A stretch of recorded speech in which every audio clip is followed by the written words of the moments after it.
je vous dis sincèrement, Paul Kagame akufi.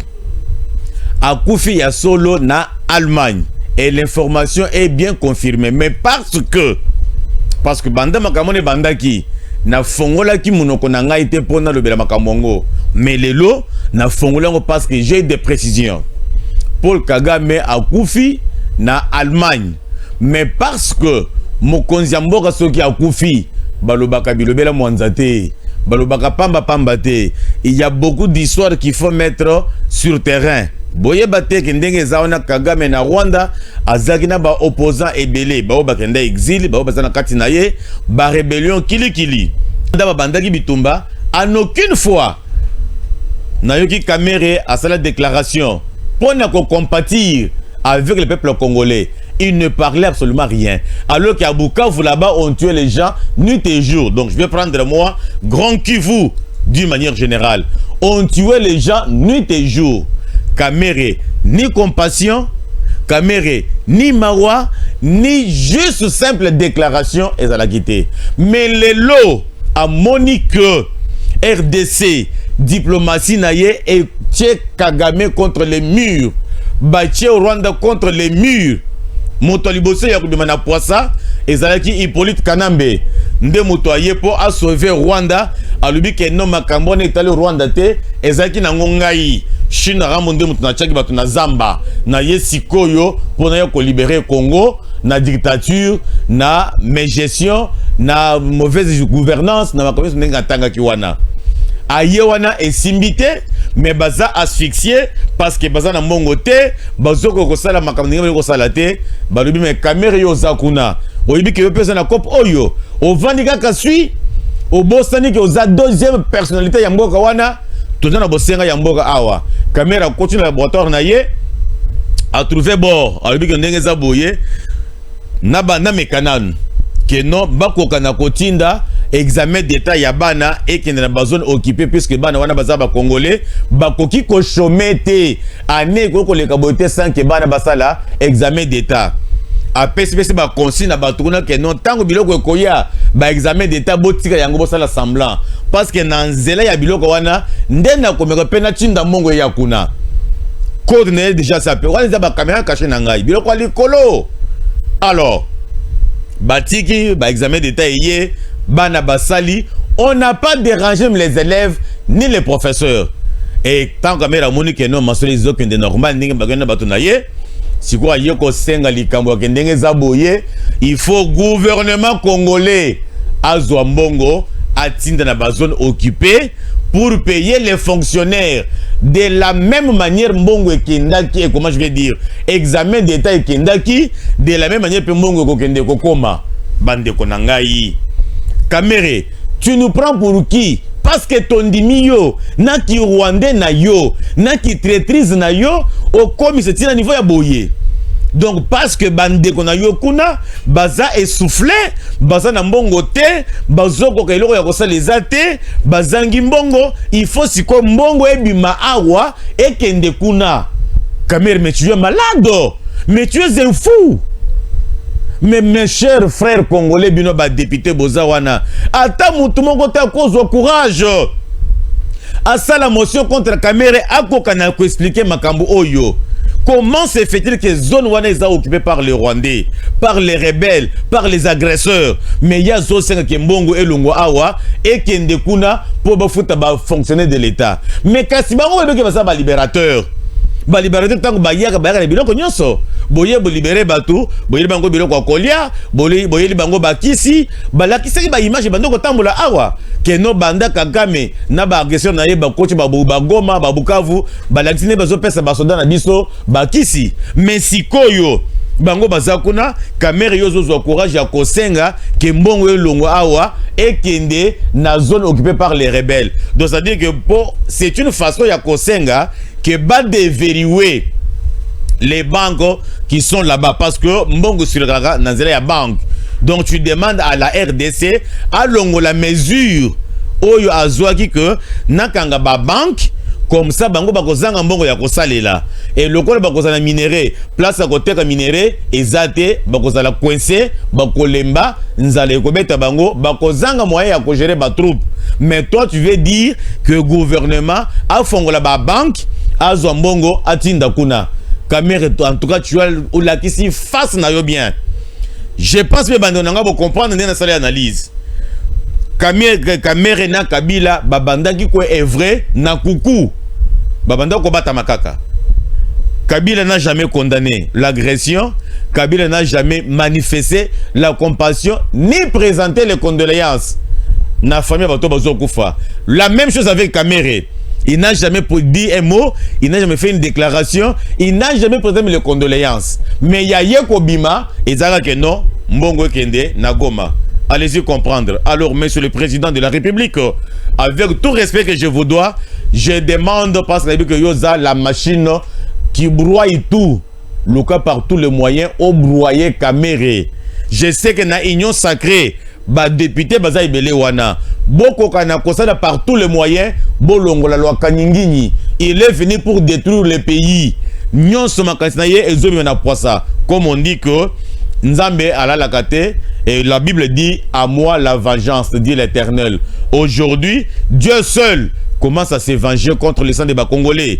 Makambutu zari kobatama et bimina poisa. Le lengue Jésus isabi na Mariamu aloba qui était Ata et Lokomoko et Kotika Yakobatama sans Gezala révélé. Voilà maintenant tout est révélé. On a vu les deux Rwandais au Bazarki ko evre na kuku au profit à Rwanda, au profit à agresseur. Alors, il y a des histoires qu'on doit mettre sur la table. C'est pour cela, je donne d'abord un exemple. Tango Babomaka Musée, Namboka Nabiso Awa, par Hippolyte Kanambe, Yende Moto Beta ya bout portant. Mbasango Bimio, Kabila Kofi, ou Kabila Kofite, il est blessé, na Zimbabwe. Imaginez-vous qu'un président de la République, Basali Babetier Massassi, au lieu de naye na miki dia poto, mais bamari na Zimbabwe. Est-ce qu'il na Zimbabwe kuna bazana médecine koleka médecine na biso? Non, ba me makaye pour que akende kocha ba empreinte digitale na ba coffre fort. Parce que ba coffre fort ya musée, ba diamant, ba or, ba millions ya dollars nyoso zaki nango abanda kobomba yango na Zimbabwe et pas camarade neye kombone nani Mugabe Robert Mugabe bien sûr. Alors tant que moi na ma yawe ba betiembu makufi sur place et mutobobe take massage zakinde Hippolyte Kanambe pour se venger na ndenge musée bomaka papa na bango yango nde asali kambuana mais ba kosaki biso. Oh non, Musée, il est seulement blessé. Bamimien à l'hôpital, ça va. Ce n'est qu'après une semaine qu'on viendra nous dire que Musée a Koufi et Baye Koyena et Bembenaye. Là, c'était déjà après avoir fait tout ce qu'il fallait faire, après avoir étudié le Koutani Nibakoko Saba Congolais, après avoir planifié qu'après l'Uanaye Nana Kozongelaye. Et c'est comme ça aussi ce qui se passe au Rwanda aujourd'hui. Donc, Nenge Zaboye, moi na mai assis awe. Mais à Koufi siko doublement. À Koufi physiquement, à Koufi politiquement. À Koufi politiquement pour la nini. Na banda kwa yebisebeno depuis ba émission passée que Nenge Zaboye la RDC mboka na ngai mboka na yo mboka na biso nyonso bakoka ki ko signer ba accord de paix avec Rwanda, bakoka pe ko signer ba accord de partenariat avec États-Unis d'Amérique. Mais et salamaki te pona nini parce que moi na mai akendaki maladie bakanisa kete ya ndenga zawana akozonga na ye nzoka ko kende nyoso wana mobembo yango nde batali mono keno esimbite mardi. Aujourd'hui nous sommes jeudi, mais mardi ba dépêchaki Moutouna Bango na ministre na Bango ya affaires étrangères na États-Unis d'Amérique ba paraffé déjà parce que les signatures officielles et Kosalema incessamment d'ici ce qui le 24 comme ça si j'ai bonne mémoire. Ce mémoire n'a été d'ici le 24 bako ça ba signature d'une manière officielle sur les accords de paix entre la RDC et le Rwanda. Mais si quoi nous autres n'avons pas de ngai na ba accord wana makambo nini bazolobela kuna na ba accord de paix oyo RDC a co-signé officiellement parce que le mardi exact juste paraphé, c'est-à-dire batali ba cahier de charges de part et d'autre. On a trouvé que non, ici ça va, ba betima masolo ok ba paraphé pour que oyo déjà ezawana ata mutu moko te aya ko bakisa ou bien aya ko longola parce que la signature officielle va intervenir incessamment là. Alors, quels sont les points? Ba point nini ezana accord wana parce que ezana ba tebele o bazo sala ba faux bruit bazo ko ça a été Félix Tshisekedi Tshilombo a bradé minerai contre la sécurité, a co-signé à l'objet que non Rwanda a banda ko exploité, Tshisekedi a cédé une partie des Mabele Lukuta. Voilà les bas points oyo ezana accord wana de paix entre la RDC et le Rwanda. Point ya liboso, respect ya intégrité territoriale et la kisinini. Mutu na mutu a respecté limite ba frontière naye selon o ba noko samo batike la biso puisque toyebi que avant Congo et Koma Congo na 1885 ba mindele ba vandaka na Berlin bakabolaka Afrique oyo lokola bato bazo kabola terrain vide lokola bato bazo kabola concession moko boye bazomi katela bakabolaka bongo et tozaki na ba limite na biso nde siko balobi ke limite wana oyo salamaka na Berlin na table ronde etika la kaka ndenge za wana ezate que moninga akota même 1 mètre ou bien boya akota 1 mètre, pas question. Toi Rwanda tozobendo matoi, tu dois respecter et ça doit rester ainsi. Deuxième point oyezana ba accord wana balobi la fin des hostilités. Hostilité la kisinini bitumba na mukuse na français ya muke. Donc il faut que bitumba matata esi la pour toujours.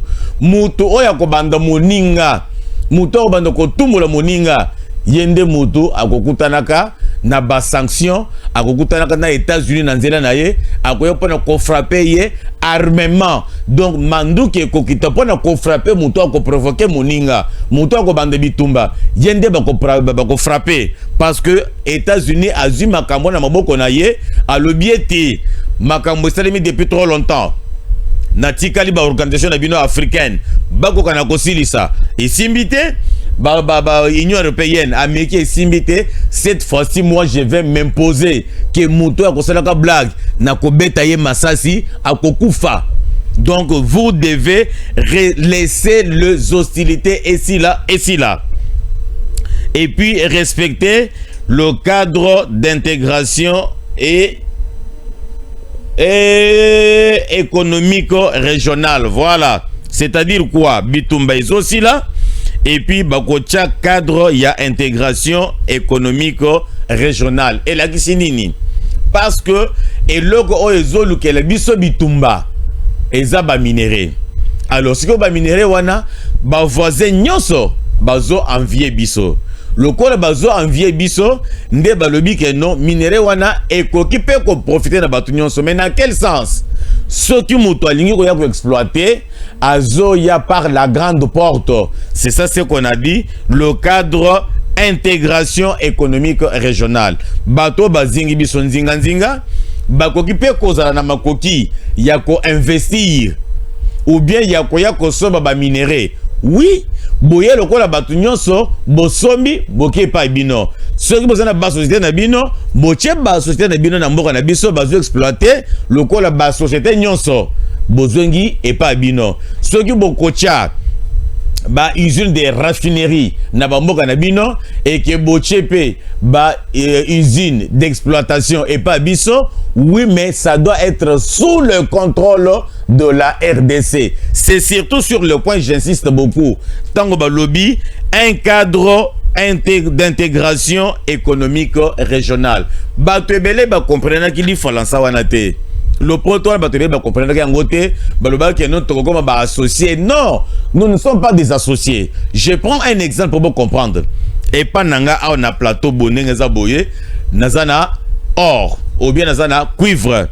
Siko voisin nangai alobi que nazoya kosala société d'exploitation de cuivre pa na yo nakofuta ba mikanda nyonso ya l'état nakofuta ba pako nyonso ya l'état mais tant nazo exploiter cuivre wana ou bien fer wana nakolave yango pa na yo te nga nakosomba yango à l'état brut nakei kosokola yango pa na ngai pour que pa na nga batu nanga pe bazo musala.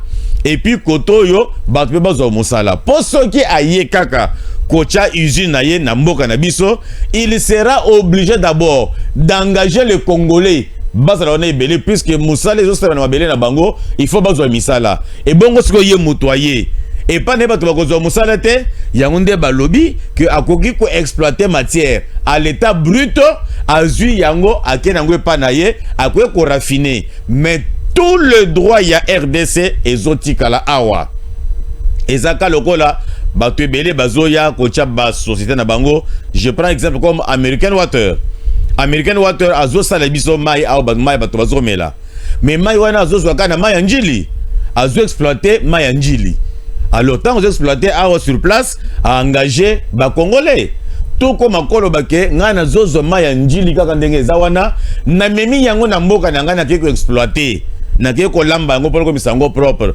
mais quand même du fait que société ezawana ozofuta ba pako ya l'état ou engagé pe bato bazo tokelo maiwana. Donc c'est ça ce qu'on a dit, le cadre d'intégration économique régionale. Donc on laisse la porte ouverte à tout le monde, à tous les voisins, parce que les voisins les lègues balobi que tozo vivre kaka pour na Congo sans Congo biso tozate. Si que tant to ko ta ba relation nyonso ba moko na biso ekokufa. Yango nde ba sengi que RDC fango la porte malgré buzoba na bango andi mela bango baya kocha ba usine na bango lokola batu nyonso.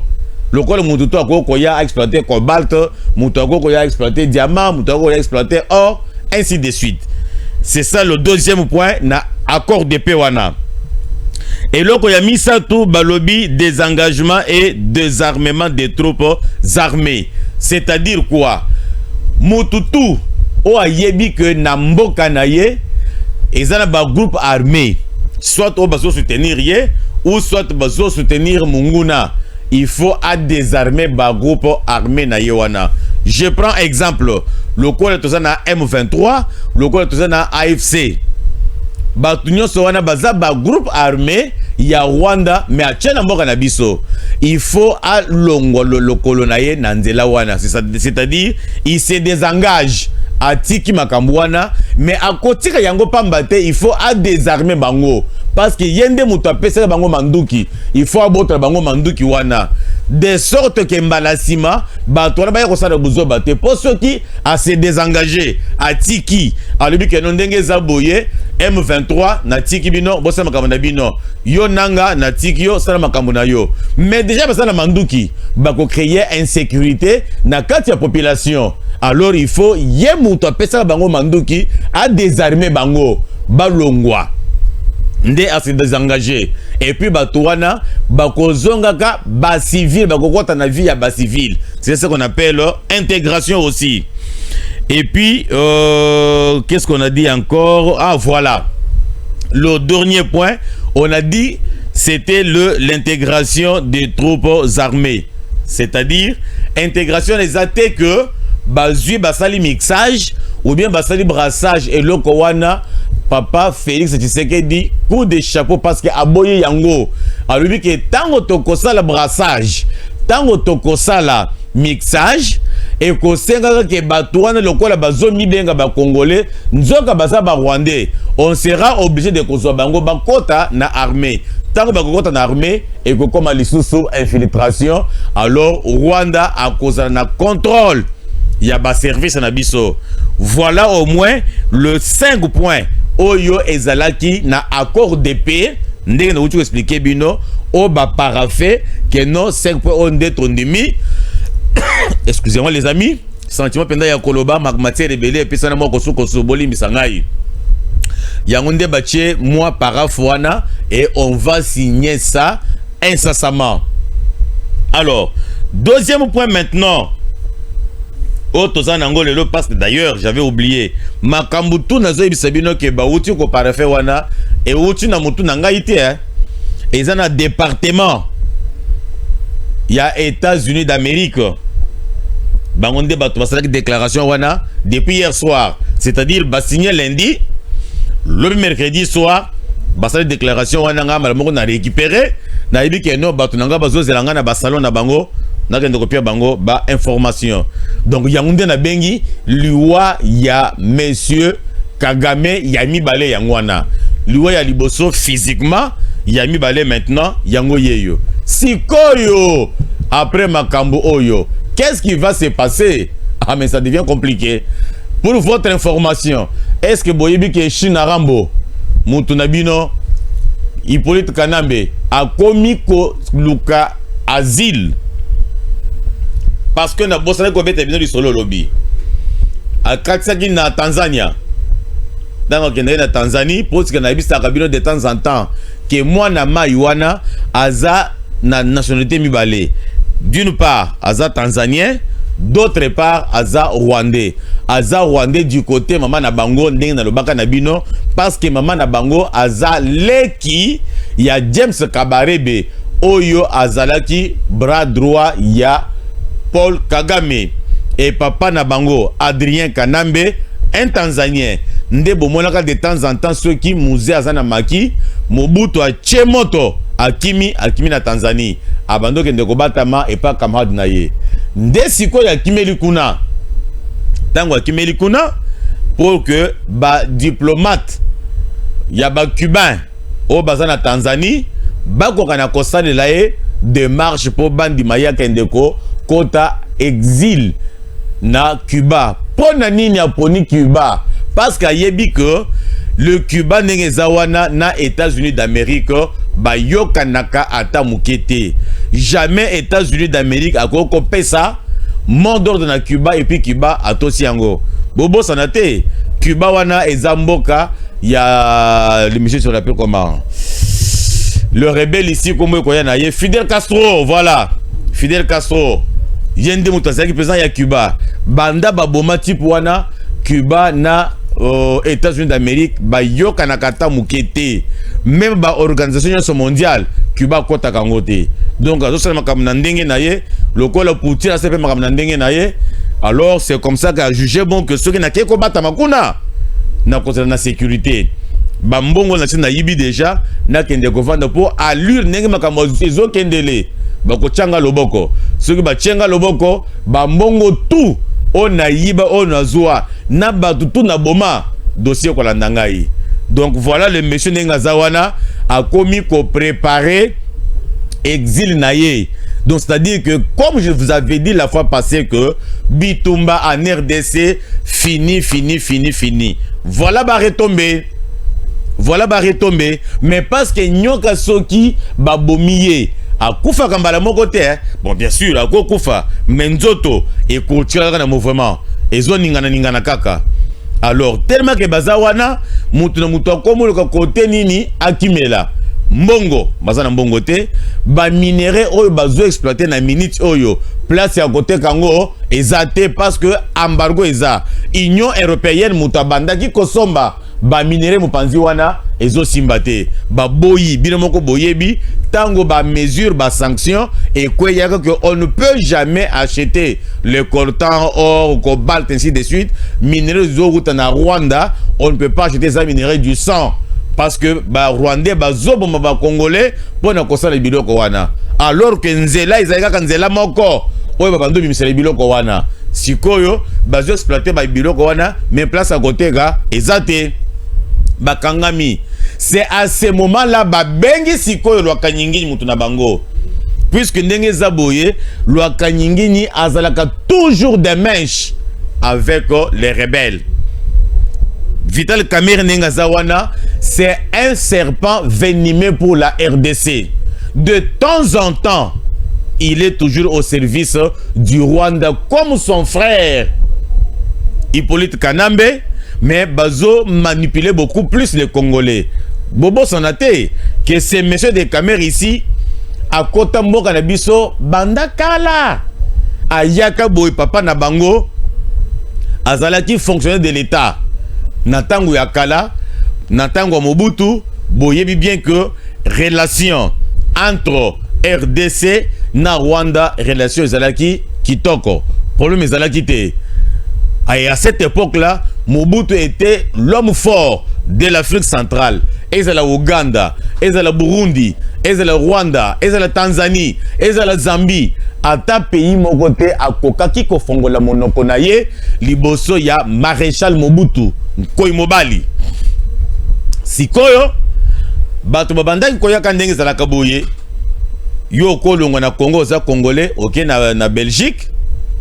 Parce que Otanga classe, aux appels de relation na yo, au côté Moussala, au commandant Kosala, net na moya lelo, na zomona quelques Africains, bazana ba parlement européen, bazapel ba misala ou bazo sala kuna, bato batanga pe kuna, bazo pe misala ka kuna, na administration publique bazawana. C'est comme ça que papa ya Kamere azalaki awa en tant que fonctionnaire. Abandaki na société ya transport bando benga STK. Tango longo na STK ba ye coach na fonction publique azaki na Kadeza na tango akala ya ngunde mutu ye ko sala ke asala ba mutation akenda peti na Mbujimai wana Vital Kamerhe azali na mwana muke atanga pe na école onga pe na tanga na Mbujimai collège Saint-Pierre tango na lobi wana lwaka nyingi na yebi yango côté ya Bonzola nde atanga pe kuna bazalaki logé na camp ya ba fonctionnaire. C'est-à-dire quoi? Mobutu atongaka quelques camps, il y a que ceux qui ba fonctionnaire ba kena imitation. Ba kende ko vanda kuna pour ceux mutu akesika okobanda wapi pour lukandaku, comment tu vas t'intégrer dans le milieu, c'était compliqué. Ba banda ko cha bango na bakan wana. Bazalaki na kamo ko boye pembeni ya kadeko kutu place père na bango azalaki ceux qui directeur. Atangi ba classe, yangunde banda ko tambola paï, alors qu'il était rwandais. Alors, tango a coach na université, moi na mai aye na Kinshasa. Puisqu'il y a assisté na campus à na Kinshasa. Na Lufanyom. Tango a komi kuna parce que à cette époque-là, moyen moto abomba identité na ye ezalaki te parce que Mobutu a tiré bango kimia, problème ezalaki te entre biso na bango, hostilité ezalaki te, bitumba ezalaki te, matata ezalaki te. Donc ata mutu moko te, intention ya kobomba identité na ye ezalaki te. Parce que d'ailleurs ceux qui n'attendent en Syrie en tant qu'étranger, moi facilité ya musala ikomonana. Tango Asile Abana Kotanga, il était même le président des étudiants rwandais na campus. Bokende ko vérifier na ba anal. Mais je ne sais pas moi par quel mécanisme le monsieur s'est retrouvé zaïrois et s'est retrouvé congolais. Mais j'ai quelques petites histoires que je vais vous raconter dans ma campagne politique ndenga koti. Et je vais maintenant entrer en profondeur. Pour na bando kopé sebino ba date de naissance na ye ba koma papa na bango maman na bango ba village na bango tina ndenga keyi. Mais parce que aujourd'hui tous les dimensions politiques, je m'arrête seulement au niveau politique. Le monsieur quand il a terminé, papa na bango azalaki camarade yande konaye pe rwandais. Wana azalaki commissaire d'état, c'est-à-dire ministre na moya lelo. Mobutu achaki ye kombo na ye Mushebe quoi comme français kimi. Papa Mushebe quoi yende papa ya Marie Ange Mushebe quoi ba Rwandais wana na cabinet na yende place Kamere à Bandeli Moussala juste après avoir terminé à l'université de campus na université de Kinshasa plutôt bachaki azalaki directeur ya cabinet, c'est-à-dire quoi Isaka le kolanga congolais lelo nazana Madagascar. Par hasard je me retrouve un DG. Mais bato bakozala nzinga na ngai na kozoka ba congolais nde bakozala penda na ceinture na ngai parce que nebi ke bakotrahir ngai te baza ba congolais lokolanga. Donc ma solo e kozala ya kati e côté la ya kati ya libanda. C'est comme ça que papa ya Marie Ange Mushebe quoi comment ne papa Mushebe mais comment français de kimingai nde mutu achakiye directeur ya cabinet na ye na ministère. Il avait occupé des ministères différents. Azali na ministère ya éducation nationale, azali pe na makambo ya transport, aleka ba ministère rebelle. Alors tango tata wana achakiye directeur ya cabinet na ye Kamere a commis ce kozwa goût ya politique parce que azalaki na cabinet politique d'un homme politique. Un homme politique est bandé na niveau nini, et bandé na bourgmestre, et bandé na maire de ville, et bandé na député, et bandé comme Atalikolo. Tous ces gens-là sont des hommes politiques. Alors ceux qui ont un milieu ya batouana, souka au kozwa goût ya politique. Déplace moi na mai azui goût ya politique. Mais ba profiter sikoyo na faiblesse ya Mobutu. Ba profiter na ndeni parce que Mobutu abanda kolinga kaka bato ba yembela ye, ba betele maboko, ba kumisaka ye, ba fuka mekela ye. Yango nde papa Mushebe kwa o papa ya Marie Ange Mushebe kwa apesi Kamere idée. Tozo fondé eloko moko boye, eloko ne ko tambo e ko tombola yo mikoli mikoya. Eloko na komo nango nini? Frogemo et la Gisinine. Front de la jeunesse mobutiste. Frogemo. Front de jeunesse ou de la jeunesse mobutiste. Tata wana salé loko wana du fait qu'azaki na moi likonda. Ache moi likonda en jeu abimisi kabi e nani Lwaka Nyingi Kamere Yende Mutozalaki président. Francis Kalombo que vous voyez c'est son frère rwandais. Azalaki secrétaire général ya mouvement wana.